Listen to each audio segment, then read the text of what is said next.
Yes, so I will give some results which have been obtained by Nicolas Brodu when he was in postdoc in Rennes. And it's a work which has been done in collaboration with Alexandre Valence, who is there, and Patrick Richard, who is not there. So we were interested in flat frictional channels because it's used in different situations, like in transport in industry to transport some granular media, and also for some experiments like debris flow experiments. So, and it can also occur in natural flows. The main work about the flows on flat base has been made by Michel Louge and Steve Kist, and he has already shown some of his results. So what we knew was that there was no flow in the experiments for inclination angles which were smaller than about 15 degrees. Between 15 and 20 degrees, they got steady, fully developed flows, and for angles larger than 20 degrees, accelerated flows. So they saw minimum and maximum angles for SFD flows, and they seem to be independent of the mass flow rate, which is not the case when the base is bumpy. And they saw also mini fluctuations, some waves and so on. So there has been some simulations attempts, which has been made by Otis Walton, but he didn't get exactly these results. So we wanted to understand why it was not so easy to find them with simulations. So we performed molecular dynamics with linear spring dashpot simulations on periodic boundary conditions. So the periodic boundary conditions were in the direction of the flow and also perpendicularly to the flow. So it was infinite in both directions in some sense. And we tried with different kind of friction. We use friction coefficient for the grain-grain friction, mu GG, and a friction coefficient for the grain wall frictions, mu GP here. So we tried first, like Walton, with monodisperse spheres, and we got a minimum and a maximum angle, but they don't match at all with the experimental results. So we changed the friction.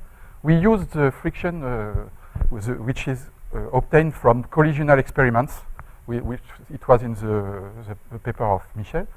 And when we tried with that, it was even worse. So we got a range of 1 degree for the SFD flows. So we tried different kind of friction, which on polydispersity, we also add the rolling friction and so on. But it never worked. Mainly, the problem was that the minimal angle is too small. So there was no way to get this result. And after some stage, we tried to introduce lateral walls, so rigid lateral walls, exactly like in the experiments. In the experiments, there are lateral walls. The distance between the walls is about 70 diameter of grains. And we use exactly the same conditions. And we only kept periodic conditions in the direction of the flow. And once we used that, we got something different. First, here we got a minimal angle which was compatible with the experimental one. It can be changed a little if we change the friction angle, but it's possible to get a minimum value which is realistic. But so here it's about 15 degrees. For the one which is at 13 degrees, in fact, it oscillates, and after a long time, it ends. But for the inclination angles larger than 15, you get SFD flows. But what is more funny is that you get SFD flows whatever the angle, once it is larger than 15 degrees. So it's not what we see in the experiment, but it's also possible to look at the distance traveled by the grains before they reach the SFD flow. And if you look at that, it's right here, this is the distance d. So you see that there are huge distances once they are rescaled as in the experiment. And so if I put 1 for the distance, for the length of the experiments of Michel, we can look at the flows which reach SFD state before this length. And in this case, we recover the maximal value of 20 degrees. That means that, in fact, probably with longer shoots, you could get SFD flows even for larger angles. So what it means that accelerated regime experiments are probably due to the fact that they are not long enough.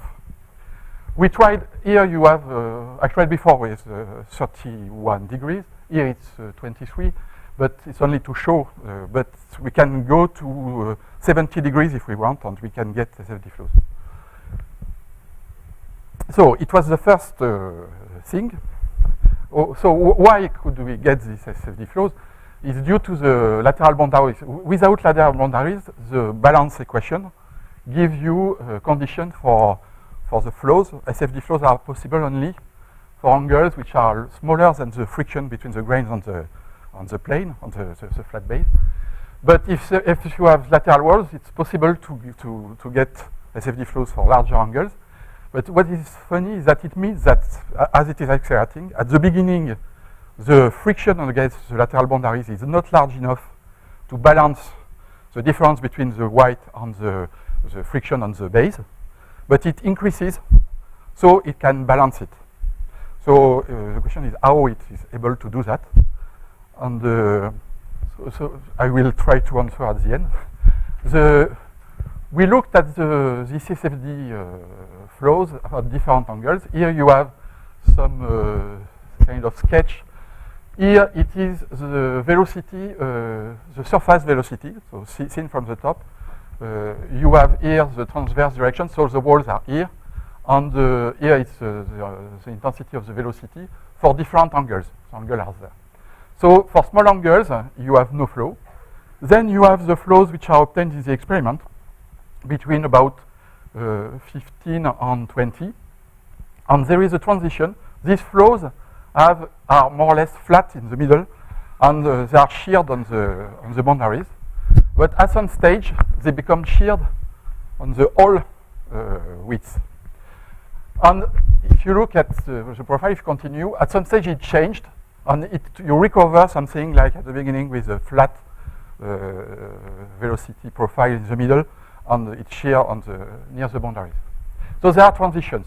You can see this transition also on the profile here, which is given in the height. Here is the height, and here is the angle. So for small angle it's here, and larger angle it's there. So for the B zone, where corresponding to the experiment, you have something which is more or less flat in the height, with a sliding velocity at the base. So there is some kind of plug flow on the sliding layer. And for this state, you get a small shear. And when you go to the last state with E, in the E zone, you can see that it's much more sheared. And the colors on this graphic correspond to the packing fraction. So the large packing fraction corresponds to the pink here, and the small packing fraction corresponds to the blue. So here it's very dense for small values of the inclination angle, but when you go to larger angles, the density decrease is mainly at the base. So you have a dense core which is supported on some kind of layer which is dilute. So there is a transition between D, where it's almost constant in the height, the packing fraction, and E, where it is supported. So if we look first at the first transition between B and D, so between the dense unidirectional flow and where it was sheared only on the boundary, and the state what is sheared on the whole width. You see that there is granular convection, rolls appear.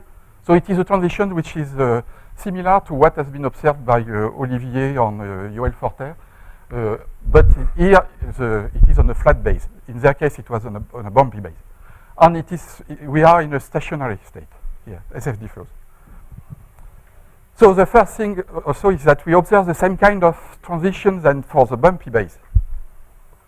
If we look at the profiles, that's what I said before. So we see this variation between a plug and a sheared flow. And in the height, you see that there is something special at the base with a layer which behaves differently, that as mentioned by Michel. And so there is sliding at the base. It is a basal layer of rolling and bumping grains. And we can interpret the flow as a flow on an effective bumpy base with a main bulk over it. If we take only the upper part, the part which is above the layer, the basal layer, we can in fact compare it to the bagnode profile, and it works very well.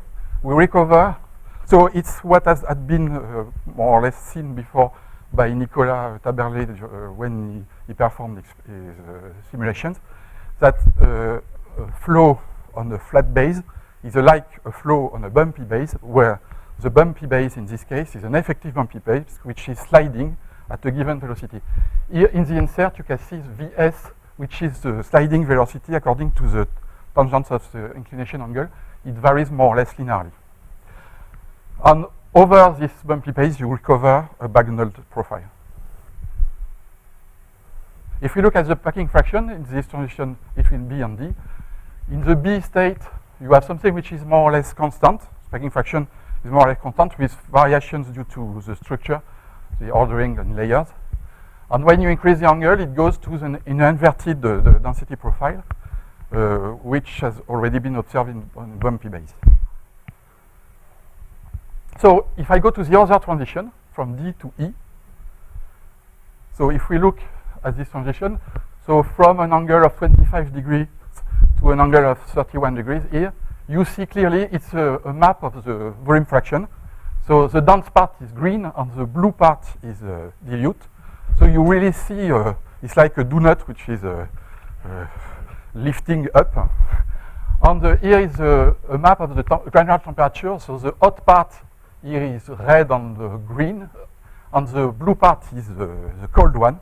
So you see clearly that there is a hot part which is at the base, so it is supported on this hot part. It's like a granular line and force effect. This kind of behavior had been invoked by you some years ago, and suggested that a possible scenario for long run-out avalanches. Yes.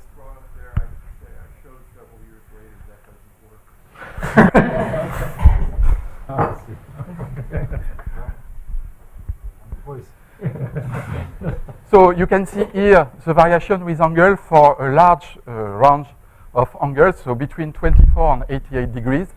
What you see is that this regime is robust, and the only thing which occurs is that this core progressively dilute to create a gas with a completely kinetic collisional regime.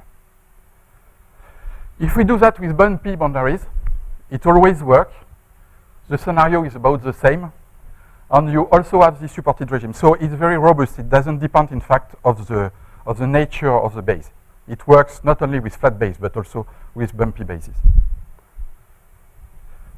So if we look this supported regime, you can see here the packing fraction vertical profile. So we clearly see the variation of the packing fraction. At the base, the packing fraction is very low, about 0.1. And you get a packing fraction in the core which can be almost 0.6. So it's the highest packing fraction we can get in this kind of flows. And if we vary the mass flow rate, the phenomenon increases. That means it could be surprising, but if you add mass, in fact, it will not disappear. It's the opposite.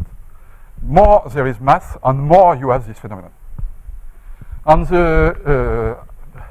besides that, if you look at what happens when the mass rate increases, the friction at the base decreases. and the friction at the wall also. So there is a decrease of the friction when you add mass. So it could be consistent with the long run-out hypothesis. We didn't test in detail, but it's only to show that maybe it could be possible. Now, if you continue to look at what happens when you vary the mass flow rate, you can draw some kind of phase diagram with all the states I spoke above before. So what I have shown is mainly for a mass rate of 4, which corresponds to the experiment of Michel. So the part Michel investigated is this part, and what remains has not been seen before. So you have a huge part which belongs to the supported regime, with instabilities inside. I will show it before. But you have also many regimes of rolls with different kind of rolls that I will show you.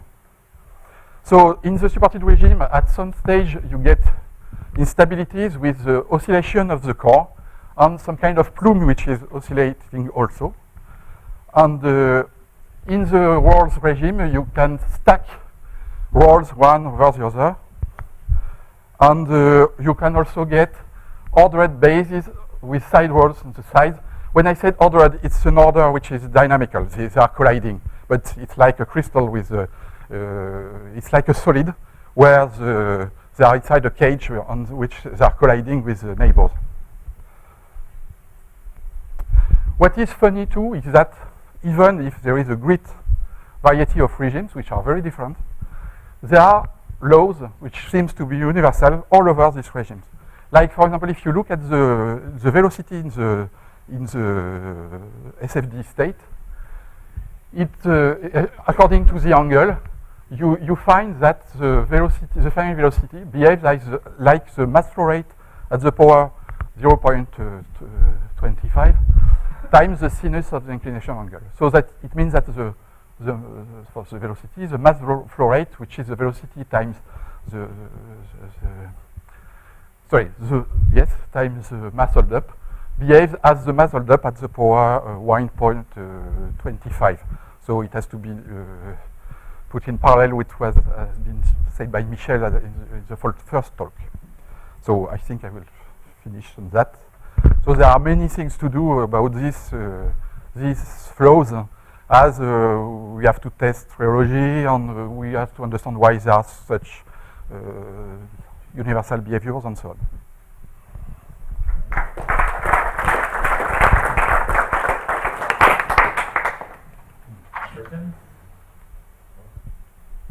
I want to comment on your problem at very low angles.